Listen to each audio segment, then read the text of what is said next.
জয় রাম, জয় গোবিন্দ। আজ আপনাদের শ্রী শ্রী ঠাকুরের আরো একটি ছোট্ট লীলা কাহিনী শোনাই। কলিকাতার উত্তরপাড়ায় থাকাকালীন ঠাকুর এক ভক্তর বাড়ি গেলেন। সেই বাড়ির গৃহকর্ত্রী ছিলেন খুবই কৃপণ, অথচ ধর্নাঢ্য। বাড়িতে কোনো গরিব কাঙ্গাল গেলে কখনো এক মুঠো ভিক্ষা দিতেন না।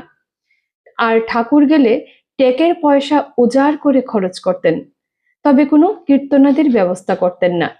উদ্দেশ্য, কীর্তন হলে কীর্তনীয় থাকবে, কীর্তন শুনে আরো ভক্ত আসবে, বেশি লোক হলে বেশি টাকা খরচ হবে।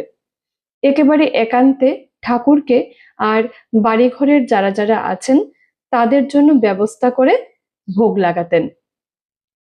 ঠাকুর ভোগের দিন দুপুরে চর্ব, চুষ্য, পরমান্ন, মিষ্টান্ন, দধি, দুগ্ধ, ক্ষীর, ননি, ছানা, যত রকম মিষ্টি দ্রব্য দিয়ে ঠাকুরকে ভোগ লাগালেন।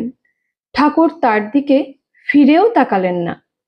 প্রথম দিন ঠাকুর ভোগ নিলেন না, তারা কি করে নেয়।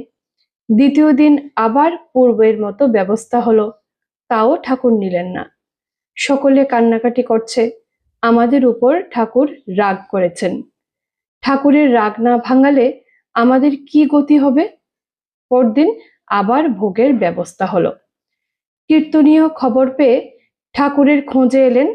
আবার পূর্বের মতো ভোগ এনে ঠাকুরের সম্মুখে রাখলে গৃহকর্ত্রী গলবস্ত্র হয়ে কেঁদে কেঁদে বললেন, বাবা, আমি আপনার অধম সন্তান। আমি কোনো অন্যায় অপরাধ করলে কি আপনি আমাকে ক্ষমা করবেন না?